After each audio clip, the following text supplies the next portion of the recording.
Hello! Today I'm going to do a showcase on a 1942 leblond lathe. This is a 24-inch by roughly 52-inch lathe, quite large. Did not know what its original, why the original owner purchased it. Obviously can't contact him now, but we have a story to tell with this thing. Don't let the names fool you. leblond is actually an American company that produced this lathe, but it did have quite the journey before it came here.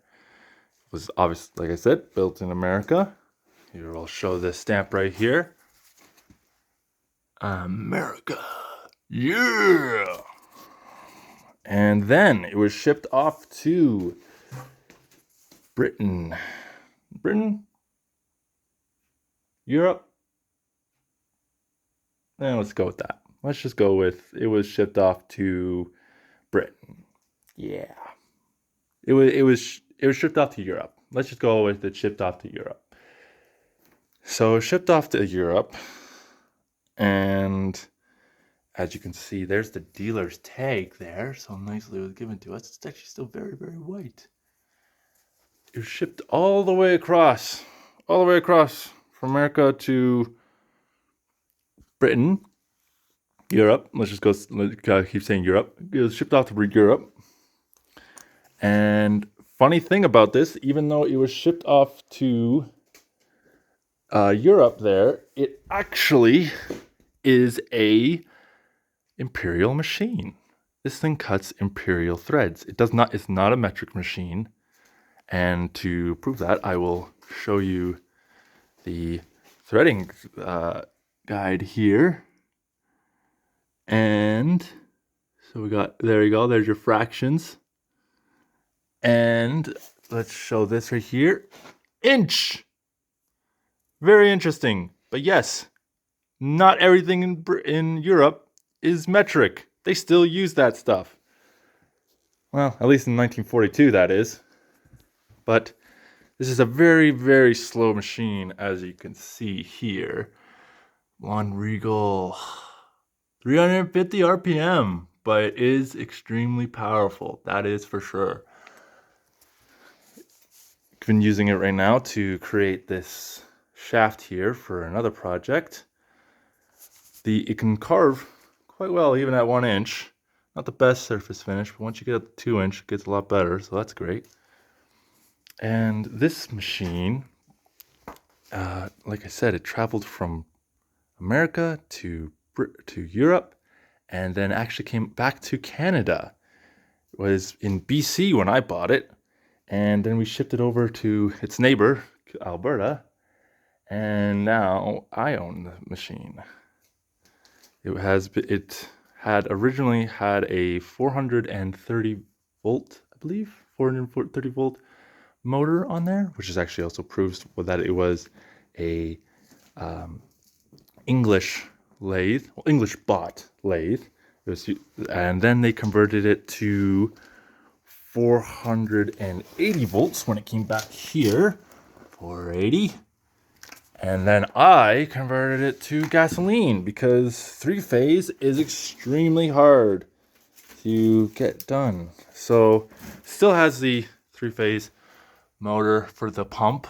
I haven't had use for coolant yet, but that is still there. So hopefully we'll be changing that over sooner or later. And it was electric, and it is missing a couple parts. My taper attachment is missing the clamping block that attaches the two things together. I haven't been in a rush to get that thing fixed due to the fact that I don't really have many things that need that large of a taper. So I haven't cast up that block yet. This is what they would classify as a roundhead. So the more popular leblonds, the servo shifts.